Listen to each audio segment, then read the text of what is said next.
세무 2급 제96회 이론 시험 문제풀이 바로 시작하도록 하겠습니다. 자, 1번 다음 중 재무회계에 관한 설명으로 적절하지 않은 것 고르는 문제가 되겠습니다. 자, 첫 번째 재무지표라고 하는 것은 재무상태표, 손익계산서, 자본 변동표, 현금 흐름표, 주석이 있다. 자, 정확한 맞는 설명이 되겠어요. 2번 자산과 부채는 원칙적으로 상계하여 표시하지 않죠. 기업의 외부의 관계자에게 유용한 정보를 제공하는 것을 주된 목적으로 한다. 맞습니다. 재무회계 특징이죠.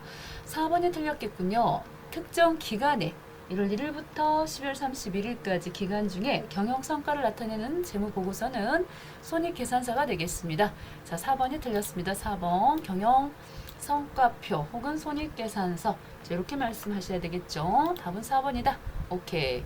자, 2번 가보도록 하겠습니다. 2번. 다음 중 재고자산에 대한 설명으로 틀린 것.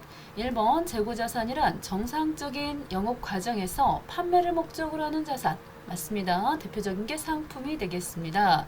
재고자산의 수량을 결정하는 방법에는 그렇습니다. 계속 기록하는 방법이 있고요. 나중에 실질 재고 조사하는 방법, 그렇게 하고 이 두 가지를 같이 쓰는 혼합법이 있죠. 자, 3번 재고자산의 단가 결정 방법에는 고가의 제품이면 개별법, 선입선출, 후입선출, 가중평균 이렇게 크게 나눠볼 수가 있겠습니다. 오, 그렇다면 이번에도 4번이 틀렸다는 얘기네요. 4번이 틀렸다. 자, 왜 틀렸다? 가중평균법 적용 시 계속기록법을 적용한 평균법은 여기가 틀렸네요. 총평균법이 아니고 계속 기록하는 방법 중 이동평균법이죠. 우리 평균법은 크게 두 가지로 나눠보실 수가 있어요. 자, 이동하면서 평균 내는 이동평균법, 그렇게 하고 실제 재고를 조사해갖고 하는 총평균법, 이 두 가지가 있는데 여기가 바뀌었군요. 총평균법이라고 하고 이 부분하고요. 틀렸어요. 실제 재고조사법을 적용한 이동평균법, 이 부분이 틀렸다. 서로 바꿔주셔야 되겠습니다. 자, 여기는 계속기록법은 이동하면서 평균 내는 이동평균법으로 고치셔야 되겠고요.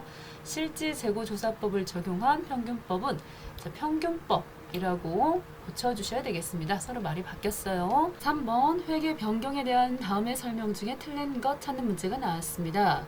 자, 회계 변경이라고 하면 자, 정책의 변경하고 추정의 변경 이렇게 두 가지로 나눠보실 수가 있겠습니다. 추정의 변경 이렇게 두 가지요. 그 가운데서도 정책의 변경과 추정의 변경이 만약에 동시에 이루어졌다 고 했을 때는 정책 변경에 누적 효과를 먼저 적용을 한다. 맞는 설명이에요.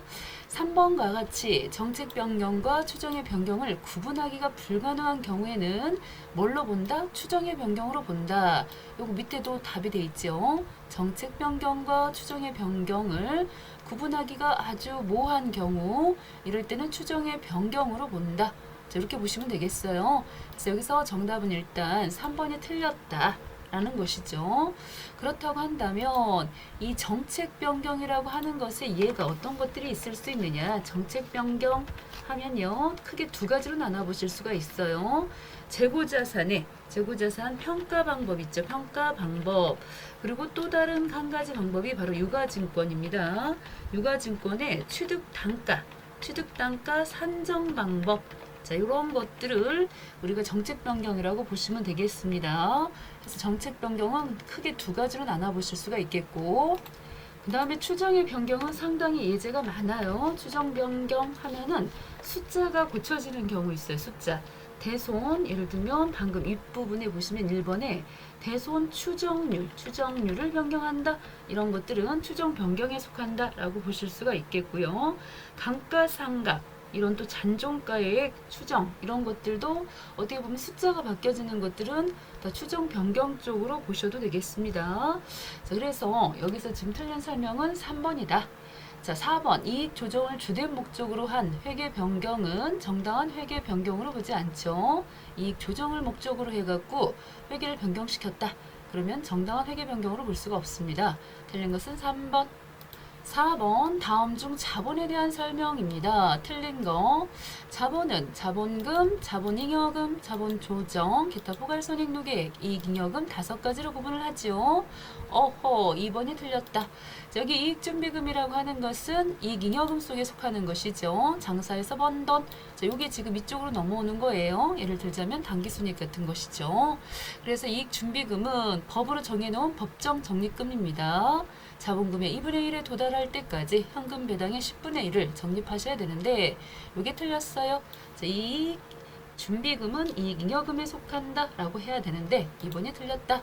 자기주식 처분 손실은 대표적인 자본 조정 항목에 속하고요. 주식 배당이 진행되어도 자본 총계에는 전혀 변화가 없죠. 왜냐하면 주식을 배당할 때 어떤 일이 벌어집니까? 대변에 있던 이익잉여금, 자 다른 말로 2월 이익잉여금이라고 하는 거 그거 빼다가 자, 주식을 배당을 해요. 주식을 배당하는데 이걸 현금으로 배당할 것인지 아니면 주식으로 배당할 것인지 지금 주식 배당이라고 그랬네요. 아직은 이제 실시를 안 했을 때는 미지급 자 배당금 이렇게 쓰시면은 이건 현금으로 배당하자고 결의를 했을 때 말하는 것이고요. 또 한 가지 미교부 주식 배당금 이거는 주식으로 주기로 했을 때 자, 결의만 했지 아직 실시를 하지 않았을 때는 이렇게 미교부 주식 배당금 이렇게 볼 수가 있겠는데 요 2월 이익잉여금이라고 하는 거 대변에 있던 장사에서 번 돈 그거 빼다가 이렇게 지금 배당하는 거기 때문에 결국 이거는 자본의 감소, 이건 자본의 증가, 전체적인 총액에는 변화가 없어. 이렇게 본다는 거죠. 그래서 정답은 2번이 되겠습니다. 자, 5번 다음 자료는 시장성 있는 유가증권에 관련된 내용입니다. 자, 이 유가증권을 단기매매증권으로 분류하는 경우하고 매도가능증권으로 분류하는 경우 2021년도 단기 손익의 차이는 얼마인가? 자, 이거는 쉽게 문제를 푸시면 바로 답이 보이는 문제가 되겠습니다. 자, 이 상태에서 먼저는 매도가능증권 처분을 했을 때 7,500원씩 처분했고 중간에 평가한 부분에 대해서는 어차피 손익계산서 반영되지 않았기 때문에 바로 7,500원에서 6,000원 차이 나갔고 1,500원 차이 나네 이렇게 보셔도 돼요. 1,500원 차이가 나갔고서 천주니까 150만원 매도가능증권여서 여기다가 매도가능증권 처분은 150만큼 이익이 났다. 자, 이렇게 보실 수가 있겠고요. 다음 단기매매증권 같은 경우는 요 중간에 평가했을 때 요 금액만큼이 손익계산서에 반영이 되기 때문에 어차피 7,000원 부분은 반영이 이미 돼 있단 말이죠. 그렇기 때문에 500원만큼 차이 나는 자 여기서 7,000에서 7,500원 500원 차이 나죠? 그 500원만큼 천주 50만원만큼만 이번에 처분 이익으로 자 이렇게 기록을 한다는 거죠. 그렇다고 한다면 요 차이가 결국은 100만원 답은 3번 100만원이다. 이렇게 간단하게 문제를 보시고 답을 찾으시는 게 훨 빠르죠. 그렇지만은 이해를 돕기 위해서 천천히 한번 문제를 풀어보도록 하겠습니다. 자, 7월 1일 날짜입니다. 구입 분계를 해보시면은 요 매도가능증권은 매도가능증권 차변 쪽에다가 600 대변 쪽에 뭐 보통예금 이렇게 쓰실 수가 있겠습니다. 금액은 600 자, 마찬가지죠. 단기매매증권 같은 경우에도 7월 1일자 단기매매증권 보시면 되겠고요. 대변 쪽에 보통예금 해갖고 여기도 마찬가지예요. 구입했을 때 금액은 전혀 변화가 없어요. 그러다가 12월 31일 시점에서 자 매도가능증권이 얼마만큼 증가가 됐다. 자 1,000원씩이니까요. 여기 6,000원, 7,000원, 1,000원만큼 늘어났어요. 고로 100만원만큼이 늘어났어요. 대신에 여기는 뭐라고 분기를 하십니까? 매도가능증권 평가 이익 이렇게 간다는 것이고 이쪽도 마찬가지죠. 12월 31일자에 단기매매증권 똑같아요. 여기도 금액 100만원 대변에는 단기매매증권 평가에서 이익 이렇게 보실 수가 있겠습니다. 그런데 결정적인 차이가 있다면 단기매매증권 평가는 손익계산서 반영되는 것이고 이 매도가능증권 평가는 재무상태표죠. 재무상태표에서 기타 포괄손익 누계익 쪽으로 옮기는 거 그 차이가 있어요. 그러다 보니 자 처분했을 때 6월 30일 처분 분계가 대변 쪽으로 매도가능증권 얼마 간다? 매도가능증권이요 700만큼 가는 거죠. 이렇게 지금 매도가능증권 600에 100만큼 그리고 이쪽에다가는 보통예금 통장에서 얼마 들어요? 750만큼 들어올 거 아니겠습니까? 자, 이렇게 들어오고요. 여기 있던 매도 가능 증권 평가 이익, 대변에 있던 거 매도 가능 증권 평가. 자, 이 이익에 대해서 100만 원만큼 여기서 이렇게 지금 처리를 했다라고 보시면은 결과적으로 대변에 전체적인 매도 가능 증권 처분 해서 생긴 이익은 얼마다라고 볼 수가 있어요. 자, 150만큼 이다 라고 보실 수가 있겠다는 거죠. 대변 쪽으로. 자, 이렇게 보셔야 되겠어요. 결국은 여기서 물어본 문제는 단기 손익에 반영되는 금액을 물어봤기 때문에 이 금액을 빼주지 않으시면은 안 맞아요. 그 다음에 여기 같은 경우는 12월 31일자에 또 마찬가지입니다. 여기도 단기 매매 증권 해서 700 나갔고요. 700 나갔고, 그런 다음에 차변 쪽으로 보통예금 해서 750. 여기서는 이미 단기매매증권 평가이익은 손익계산서 반영됐기 때문에 그거에 대한 거는 처리하지 않으셔도 되겠죠. 그래서 단기매매증권 처분해서 생긴 이익이 50만 원이다 라고 보실 수가 있겠어요. 그래서 이 차이 나는 금액만큼 100만 원이다. 결국 그런 내용이 되겠습니다. 여기 매도가능증권 700, 그리고 매도가능증권 평가 이익은 이미 재무상태표지 손익계산서에 반영된 금액이 아니기 때문에 실질적으로 처분했을 때는 손익계산서에 매도가능증권 처분 손익금액이 150이 들어가줘야 됩니다. 이만큼 정리를 해주셔야 된다. 다음 문제 가보도록 하겠습니다. 6번 다음 중 공손에 대한 설명으로 틀린 것. 자, 공손은 작업 공정에서 발생한 불합격품을 공손이라고 보죠. 공손에는 정상 공손과 비정상 공손이 있어요. 그랬을 때 정상 공손과 비정상 공손 모두가 제조 원가에 포함시키는 게 아니고 정상 공손만, 그쵸, 원가성 있는 것으로 봐가지고 제조 원가에 포함이 되죠. 그렇지만 비정상 공손은 영업의 비용으로 제조 원가에 포함시키지 않습니다. 그래서 이 부분을 잘 보시면 크게 어렵지 않은 문제다. 공손은 뭐다? 불합격품이다. 불합격품이다 라고 보시면 되겠어요. 다음 문제 가보도록 하겠습니다. 다음 문제 7번 다음의 자료는 블루오션의 선박제조와 관련하여 발생한 원가 자료입니다. 유람선 B면 여기죠. 자, 이 부분에 단기 총 제조 원가는 얼마인가 라고 물어봤습니다. 벌써 80만 원은 나왔고요. 그런 다음에 밑으로 지금 뭐가 하나가 더 추가가 돼야 돼요? 제조간접비가 추가가 돼야 되겠죠. 제조간접비. 총 금액은 25만 원이라고 알려주었습니다. 그런다고 했을 때 이 25만 원을 각각 얼마씩 분파를 할 거냐? 그 얘기가 되겠습니다. 전체 50만 원 중에 5분의 2지요. 50만 원 중에 20만 원 차지했으니까요. 그렇다고 한다면 25만 원 곱하기 결과적으로 5분의 2 컨트롤 N 수식 들어가요. 그래서 분수 밑에 쪽에는 50만 원 분모가 되겠고요. 위쪽은 분자 해서 이쪽에 차지하는 게 20만 원 되겠습니다. 결국 줄여봅시다. 5분의 2가 되겠죠. 줄여서 5분의 2였을 때, 자, 그랬을 때 금액이 얼마나 나오냐 라는 것입니다. 결국 50만 원이죠. 분자가. 그렇게 하고 분모가 5니까 값은 10만 원 나와요. 그래서 답은 얼마다? 60, 20, 10만 원. 답은 90만 원. 오케이. 끝났습니다. 다음 문제 가도록 하겠습니다. 8번 다음의 그래프가 나타내는 원가에 대한 설명으로 틀린 것 보겠습니다. 자, 기억번을 보시면은 요거는 변동비에 관련된 그래프가 되겠죠. 조업도가 늘어날수록 원가도 늘어나고 있습니다. 그래서 1번은 맞는 설명이 되겠습니다. 조업도의 변동에 따른 원가 총액이 비례적으로 변화하는 변동비에 대한 그래프 맞는 설명이죠. 자, 니은번 단위당 원가가 일정한 고정비에 대한 그래프다 그랬는데 앞에가 틀렸습니다. 이건 고정비에 대한 원가가 맞긴 해요. 그렇지만은 단위당 하나씩 나눠보시면 오히려 감소해야 되는 추세죠. 니은번이 정답이 되겠습니다.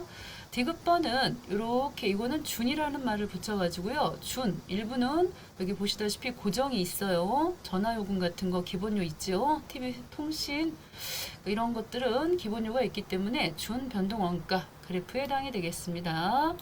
리을번은 보시다시피 계단식으로 되어 있습니다. 이런 건 중고정비라고 그러는데 공장장 급여가요. 100개를 생산하면 100만 원, 200개를 생산했을 때 200만 원. 300개 생산하면 생밤 300만 원. 이렇게 보실 수가 있겠죠. 정답은 몇 번이다? 2번이 틀렸다 라고 보시면 되겠습니다. 2번. 자, 9번 제조간접비 예정 배부율은 직접 노동시간당 1,000원이다. 실제 직접 노동시간이 1,000시간 발생했대요. 제조간접비 배부 차이가 10만원. 과다 배부인 경우 제조간접비 실제 발생 금액이 얼마인가? 라고 물어봤습니다. 자, 이 문제는 요 원가를 계산하는 데 있어서 실제 금액까지 구하시려면 상당한 시간이 걸리겠어요. 나머지 재료비나 노무비는 실제 금액이 나올 수 있지만 이 제조간접비까지 실제 금액이 나오기까지는 상당한 시간이 걸리기 때문에 예정 배부 금액으로다가 원가 계산을 한다 라고 볼 수가 있겠고요. 실제 배부 금액은 후에 나오겠습니다. 그랬는데 이 차이를 보니까요. 과다 배부, 즉 이쪽이 더 금액이 크게 배부가 됐다 이렇게 보실 수 있겠네요. 그 차이가 10만 원 난다는 겁니다. 요 금액을 X로 보시면은 여기를 X 아직 모르니까요.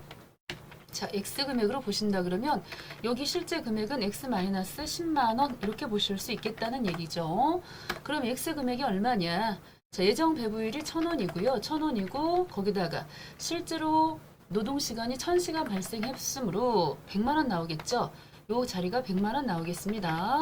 고로 X가 100만 원이다 라는 뜻이니까요. 100만 원에서 10만 원 빼보시면은 얼마만큼? 90만 원만큼 나오지 않겠냐? 라는 것입니다. 답은 1번 되겠습니다. 답은 1번. 10번 되겠습니다. 수선 부문과 수선 부문, 그리고 동력 부문 각각 60만 원과 63만 원의 부문 원가가 집계되어 있다. 라고 했어요. 칸을 하나 만들어 갖고 여기에 60만큼, 자, 이쪽에는 63만 원만큼이 집계가 되어 있대요. 자, 이런 상황에서 성형 부문의 배부될 원가, 성형 부분이면은 요 자리가 되겠네요. 요 자리 부분에 배부될 원가를 구하는 문제가 되겠습니다. 방법은 직접 원가 배부법을 사용하라고 그랬으니, 자, 이때 직접 원가와 배부는 자, 요 보조 부분 간의 수수 관계를 완전히 무시하는 거죠. 여기를 무시하는 거기 때문에 여기는 아예 그냥 없애줘 볼게요. 그런 상황에서 60만 원을 각각 성형과 조립 부분에 얼마만큼씩 배부할 거냐. 자, 그런 얘기가 되겠습니다. 그러면 여기도 계산을 한번 해볼까요? 자, 현재 나누기 전체 합을 더해보시면 800과 400 더해보시면 분모가 1200시간이 나오겠죠. 성형이 차지하는 거는 800시간이 되겠습니다. 자, 거기다가 곱하기 60시간을 곱해주시면 답이 나오겠습니다. 자, 얼마가 나오나요? 계산기 한번 써볼게요. 계산기 써서 자, 600 하나 둘 셋 곱하기 8로 할게요. 그래서 분자가 480 나누기 분모 12로 나눠보시면은 40만 원만큼이 나왔습니다. 여기가 40만 원만큼 반영된다는 거죠. 60만 원 중에 40만큼이 반영되기 때문에 자, 이 자리가 지금 이렇게 들어갔어요. 그러면은 벌써 나머지 부분에 대해서는 여기가 얼마만큼 20만 원이라는 결론이 내겠죠. 조립은 20만큼 나오겠습니다.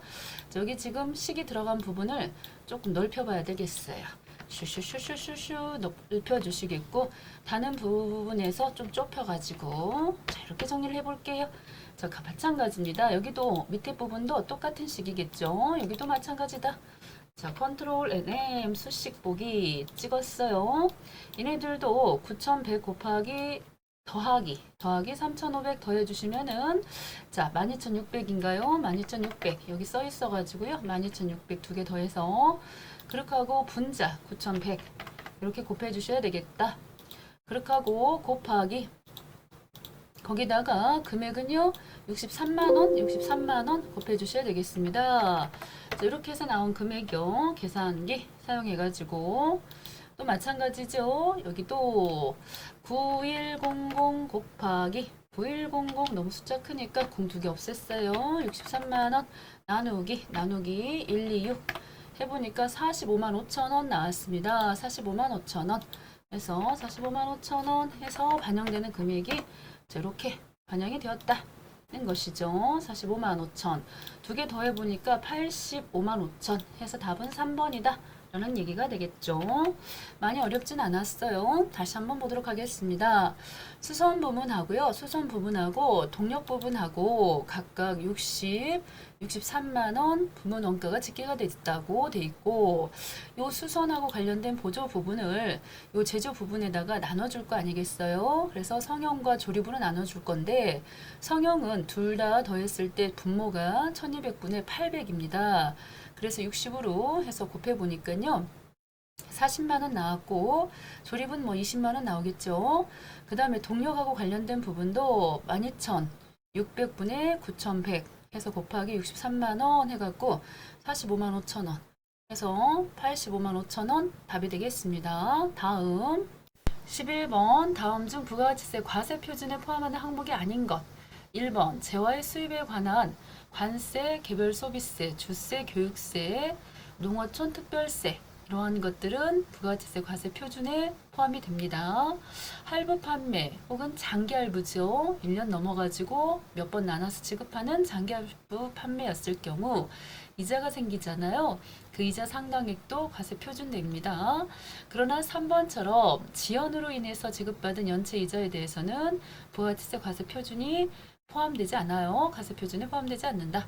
4번 대가의 일부로 받은 운송 보험료, 산재 보험료는 과세 표준으로 포함됩니다. 자, 해당되지 않는 것은 연체이자다 라고 보시면 되겠습니다. 12번 다음 중 비과세 근로소득의 설명이다. 가장 틀린 것. 일단 첫 번째 자가운전 보조금은 월 20만 원까지 비과세가 되죠. 비과세 되는 요건은 첫 번째 본인 소유 차량을 회사 업무에 사용을 해야 되죠. 업무에 사용을 하고 별도의 비용을 받으시면 안 된다는 거. 근로자가 제공받은 식사는요, 식사를 제공받지 않았을 때 월 10만 원 이하 금액을 줬다. 이거는 비과세가 되겠습니다. 그렇지만 밥도 주고 돈도 줬다. 그랬을 때 그 돈에 대해서는 과세가 되겠죠. 또는 20만 원을 받았다. 그러면은 10만 원 비과세, 10만 원은 과세. 이렇게 되겠습니다. 그 다음에 출산 보육수당 월 20만 원 이하의 금액. 자, 이 부분에 대해서는 틀렸죠? 10만 원까지가 비과세입니다. 직무 발명 보상금은 연간 500만 원 이하 금액이 되겠습니다. 가장 틀린 것은 3번이다. 13번 다음 재화의 간주 공급 중 세금 계산서에 발급이 가능한 경우 어느 것인가? 라고 물어봤습니다. 답은 직매장 반출입니다. 직매장 반출. 이때는 세금 계산서 발급이 가능해요. 그렇지만 나머지에 대해서는 발급이 안 됩니다. 자, 얘네들은 지금 딱 보셨을 때 간주 공급에 해당하는 것들인데 우리가 과세되는 거래하면은 크게 세 가지가 있어요. 재화의 공급, 이 부분, 재화의 수입, 이 부분, 그리고 하고 세 번째가 용역의 공급. 이 세 가지로 나눠보실 수가 있겠는데 그 중에 재화의 공급은 다시금 실질 공급과 간주 공급으로 나눠보시면 되겠습니다. 실질적으로 매매를 했니, 가공, 교환, 기타 해가지고 이러한 건들은 실제로 물건도 나가고 돈도 받고 이런 공급이 되겠죠. 그렇지만 간주 공급은 했으나 들어오는 돈이 없어요. 즉 공급으로 봐라 그런 뜻이에요. 대표적인 게 자가 공급이 되겠습니다. 자가 공급은 또 세 가지로 나눠보시는데 면세 사업에 전용을 했다. 그쵸, 우리 회사 면세 사업에 전용을 했다. 요거 예를 들 때 제가 조금 좀 오바 좀 하겠습니다. 우리 회사에 개가 있어요. 그러면은 그 개 자체는요, 농축 수임 할 때 축산물, 그리고 개껌, 우리가 또 개껌을 만들어요. 이건 과세재화예요. 그래서 면세재화와 과세재화를 같이 겸용하는 겸용사업장이에요. 그럼 우리 회사에서 만든 이 개껌, 자, 우리 지금 개도 껌을 씹잖아요. 그러면 외부에서 사다가 씹히겠어요? 아니면 우리가 만들고 있는 요 개껌을 씹히겠어요? 그래서 우리가 만들고 있는 이 면세 재화를 이 과세 재화에다가 전용을 했다 그런 뜻이 되겠습니다. 그냥 이해를 돕기 위한 설명이기 때문에 이 개가 뭔 소린가 하실 텐데 이건 면세 재화다 라고 보시면 돼요. 농축 할 때 개 자체는 축산물, 개껌이면은 과세 재화 이렇게 보시면 되겠습니다. 그랬을 때도 이 개껌에 대해서 만드는 원재료를 구입하실 때 결과적으로 매입세 다 공제 받았으니까 결국 팔아서 이 과세제와 만들어 갖고 세금 내야 되는데 그 세금을 안 내고 우리 회사 개에게 먹였기 때문에 그거 판 걸로 봐라. 간주 공급으로 봐라. 그런 뜻이에요. 면세 사업에 전용했다. 그런 뜻이 되겠습니다. 그랬는데 이 면세 사업 전용했다든가 비영업용 소형 승용차, 우리 회사에 승용차 있을 거 아니에요. 근데 우리 회사가 승용차 관련된 거 만드는 부속을 만들어요. 그럼 거기에다가 사용을 했다. 그럴 때도 간주 공급으로 봐라 그런 뜻이죠. 이랬을 때는 세금계산서 발급을 하지 않죠. 그렇지만 타사업장 반출 이때는 세금계산서 발급을 합니다. 자, 해서 이 총괄납부 제도라고 하는 거 그때는 발급을 안 하지만은 이제 기본적이었을 때는 세금계산서 발급을 하기 때문에 이 타사업장 반출이었을 때 이때만큼에 대해서는 세금계산서 발급을 해야 됩니다. 그래서 답은 1번이 되겠습니다. 14번 소득세법에 따른 사업소득 필요 경비에 해당하지 않는 것 그랬습니다. 이렇게 직접 종사하고 있어요. 그랬을 때는 뭐 특별한 이유가 없는 한 요거를 필요 경비로 봐야 되겠죠. 직접 종사하고 있으니까요. 2번 판매한 상품 또는 제품의 보관, 포장비, 운반비 자, 이러한 것들 자, 판매한 상품이기 때문에 필요 경비 된다는 거죠. 운행 기록을 작성 비치했어요. 운행 기록부 작성 비치한 업무용 승용차 관련 비용 중에서 업무 사용 비율에 해당하는 금액은 당연히 필요 경비가 되겠죠.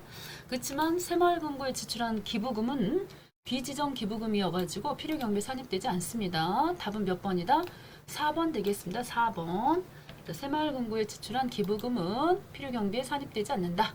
자, 마지막 문제가 되겠습니다. 부가가치세법에 따른 수정 세금 계산서에 대한 설명 중 옳은 것 찾는 문제입니다. 벌써 1번은 틀렸다. 수정 세금 계산서는 반드시 전자로 발급해야 된다 그랬는데 종이 세금 계산서도 수정 발급이 가능하다라고 했어요. 고로 틀렸습니다. X표시.